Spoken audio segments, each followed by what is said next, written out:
fist. Thanks, Chair. Yeah, thanks, Senator Williams. Could you stick around, because I've got some questions on this too. So, Yeah, go for it. one thing about Senator Williams and us, we've worked on this in the best interest of Australia's food production industry, there's no doubt, so I might need your hand here too, because I want to talk about the Narromine and Narrabri section while we're on to it, Mr Fulton. Sure. So, you had said that the impact on landholders was a deciding factor in the selection of the route, which we've just talked about, and you've nominated a preferred route which slices through 300 farm businesses, rather than choosing an upgrade to an existing line. That's correct, 300? There's about just under 300 landowners affected. Just under 300, Yep. okay. So at any time did the RAC go to the government and present them with a specific option of adding time to the journey in exchange for minimising impact on farm businesses, particularly between those two towns that I mentioned? No, no. The service offering, which was developed with customers who will use the railway line, specified a clear service offering. It had to be less than 24 hours. It had to be able to operate double-stacked long trains. All right. It had to achieve certain levels of reliability, and that was taken into account when we looked at what could we achieve in terms of market shift from road onto rail. So that service offering is quite fundamental to guarantee the success of the railway line. No, that answers that very clearly. But it also underpins the economic return, which then allows you to compensate these people for that economic return. Well, absolutely. I mean, I think So it's not going to be, you do have some leeway here. You've got the most efficient route, double stacked, straightest route, and what you've got to do is keep the people happy that it's going through. We're very mindful that every landowner that we need to build the railway line through, that we work with them on how we pay for their land and how we compensate them for any detrimental impacts on the operation of their properties. But Mr Fuller, is it true that the government backed the 24-hour target? No, it was backed by industry. So the government didn't back it, the industry just said... Well, it was back in 2014, when we commenced the pre-construction phase, there was an industry reference group that was established, and that involved freight forwarders, rail operators, the industry as a whole, on what was their requirements to incentivise them to shift from road onto rail. No, I understand And that. I understand that. And look, Senator Gallagher and I have dealt with the freight forwarders for many, many years. Okay, we understand. Okay, our productivity is foremost in their mind, we get that. So the industry came out and said it must be less than 24 hours, and that went to government. Did you, the ARTC, actually sit down with the government and say, Minister, maybe we have to put into consideration the concerns around the just under 300 landowners, where 24 hours is an easy statement to make that the industry want, but it might not be what the farming community would agree to. Did you do that? Did ARTC say, hang on, Minister, there could be unforeseen circumstances we need to talk about? Well, no, I think ARTC's position was quite strong on the need for that service offering. We've got a lot of experience in operating intercapital freight markets. Sydney to Perth has got 80% market share. It's competitive with road. We know that if you're not competitive with road on transit time, you will not enjoy the market shift. Therefore, you will then erode the business case. So our position around that service offering was quite strong, that we needed to achieve that less than 24 hours to be competitive with road. Otherwise, there's no incentive for people to shift. No, okay, I've got you. You joined at the hip on the 24-hour with the industry, the stakeholders and all that, rather than, okay. So again in May of this year, you referred to the quick specific regional benefits. That's the case? That is the case, you did? Yeah. To the regional benefits, yes. And you've advised the national farmers, no, not the national farmers, the New South Wales Farmers Association, that you've not undertaken any socio-economic analysis of the proposed corridor between Narromine and Narrabri. Is that correct? I think that refers to a question whether we'd undertaken a business case for particular alignments between Narromine and Narrabri. And the answer to that question is no, we didn't undertake specific business cases for each of those corridors that we assessed as part of that corridor determination. Okay. We used a separate process involving multi-criteria analysis that looks at a whole range of factors to determine the best route. Okay, so I'll just say from an ARTC document given to the New South Wales farmers, you talked about the socio-economic cost and benefit analysis are not undertaken as part of the concept assessments for infrastructure projects. That's correct?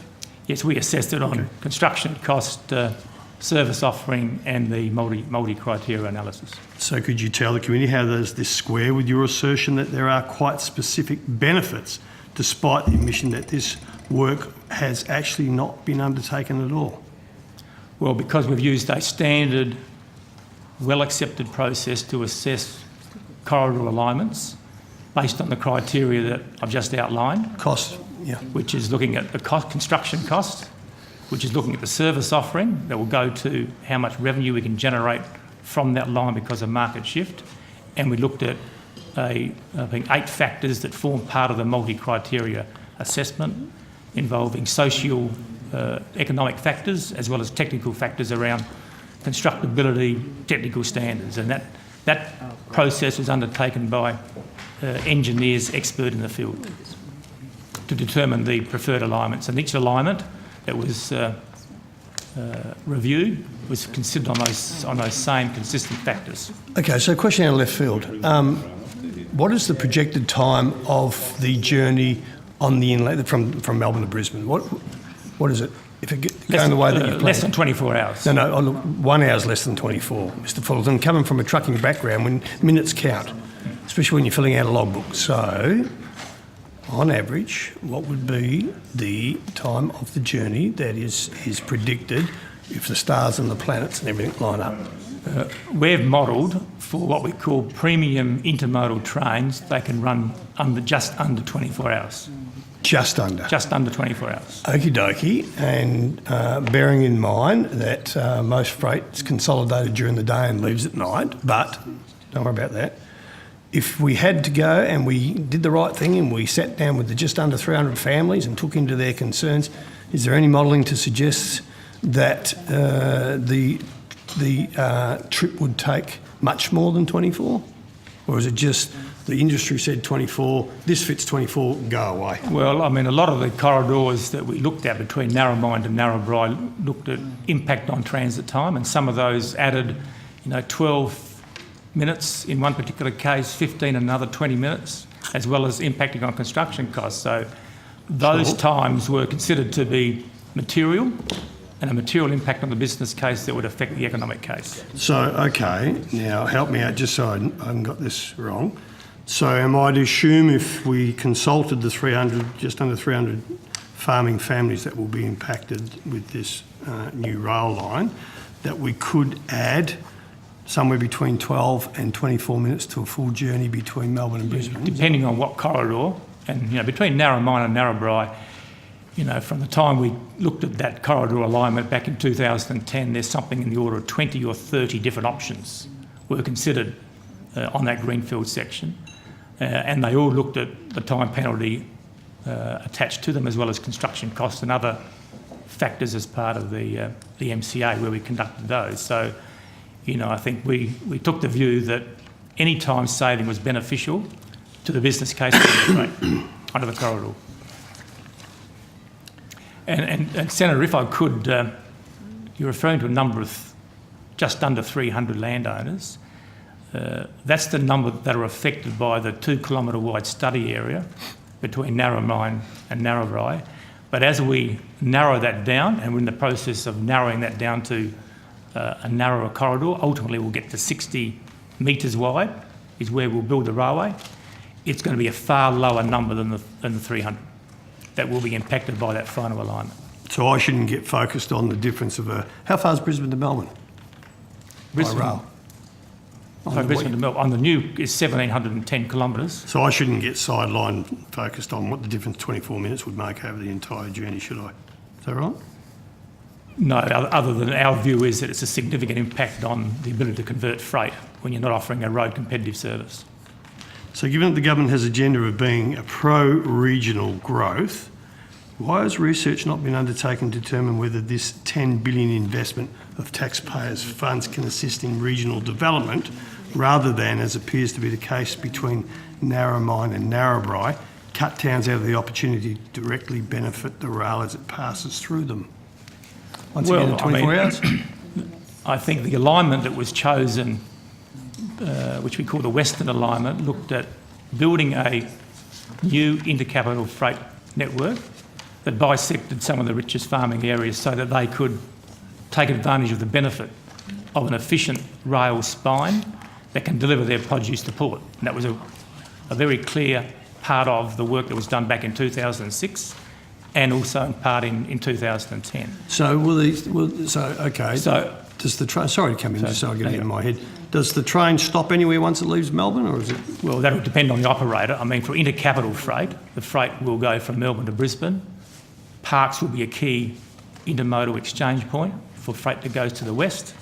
And I'm certain they'll be stopping trains, but some trains, express trains, will run straight through. For regional freight, that freight's generated in the region, loaded onto existing sites, and they could be on branch lines that will be connected to the inland rail spine.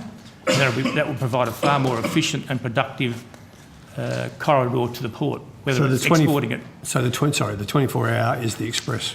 That's the Melbourne to Brisbane express service. But regional, the benefit of inland rail for regional areas will be that it will connect with existing regional lines. It will enable freight trains to operate interoperable between those regional lines onto the inland rail spine for export to port. That will substantially reduce freight costs to producers. So, Mr. Fiddleton, the RTC regularly refers to the connectivity between the existing country regional network in New South Wales and the inland rail, which you've just talked about. So what commitment has been received from the New South Wales government that they will continue to maintain the branch line to Coonamble, which enables you to so confidently claim that this particular community has not been bypassed by the rail? Well, Senator, I'm encouraged by the Fixing Country Rail program that New South Wales announced. They've already announced $138 million, I think, of funding. Three areas in that funding relate to regional lines, one being extending a crossing loop at Marygowan, which is on the Dubbo to Ulan line. And there is a commitment to, and we're working very closely with New South Wales on how inland rail will connect with all those regional lines, including Coonamble, including Dubbo, including Narrabri into the Port of Newcastle. So there is Coonamble's actually mentioned, and money will be there. Coonamble to Gilgandra to Dubbo line will be connected to inland rail. Okay, so can you tell me how the ARTC can make a recommendation to government about a preferred corridor without undertaking any investigation of whether passing the line through or close to a community may improve the region's socio-economic situation? For example, the recommendation to build the line through 300 farm businesses instead. Well, Senator, that goes back to my earlier point that we needed to build this line as flat and straight as we can, utilise as much of the existing corridor that we can, but still achieve that service offering of less than 24. That's what we're doing. But importantly, that building that line through those regions will connect with existing regional lines that service some of the silos and terminals that will allow those trains to be loaded on those regional lines to run and connect with inland rail corridor for operation to the ports. Okay, so the ARTC has advised the New South Wales Farmers Association that the surface offering of the inland rail requires, amongst other things, a journey of no more than 24 hours from Brisbane, which we get, Melbourne and Brisbane. The RTC has also advised that this figure was arrived at in consultation with freight forwarding companies, which you've said. So, has the ARTC undertaken any modelling or consultation with freight forwarders about the impact of a journey between Melbourne and Brisbane, which takes up 25 hours? The industry, when we consulted with that reference group back in 2015, were pretty clear on what they required it to be, and that was less than 24 hours. Okay, so they've locked in and they've virtually, so I cannot put words in your mouth, I wouldn't dare. So they've virtually said any more than, you said up to 24, but now it's less than 24. Not even interested. Even if you came back with, look, we can appease a heck of a lot of farming families along the route, but it may take an extra hour. They don't want to talk about it. That's correct? Well, they looked at from their industry point of view, and as I said, Senator, we've got a great case model between Sydney to Perth, Melbourne to Perth, where rail is road competitive in time, and we have 80% market share. So they were very clear that to build a competitive railway to handle interstate freight, it had to be road competitive, and for it to be road competitive, it had to be less than 24 hours. Okay, but very clear. They've yanked the chain there. That's been the freight forwarders. Just remind me who they were again.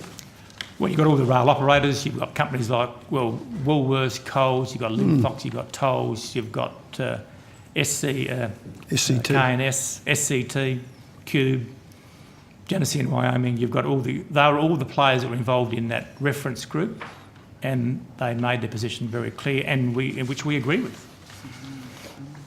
Okie doke. So noting that no research has been undertaken into the socio-economic benefits of railway construction in the Narromine to Narrabri corridor, and that you did not provide nor will you ask for advice about mitigating the impact of the corridor on farm businesses, and your admission and analysis of the impact of a few additional minutes has not been modelled.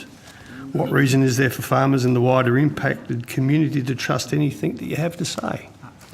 Well, Senator, I think the benefits of inland rail being able to capture those volumes on rail demonstrates the economic case for the project, but inland rail will provide significant benefit to regional communities because we're offering 25-tonne axle load at 80 k's an hour. It will reduce export costs for produce to the port, and it will connect with regional lines and roads for that matter, to provide a far more efficient supply chain.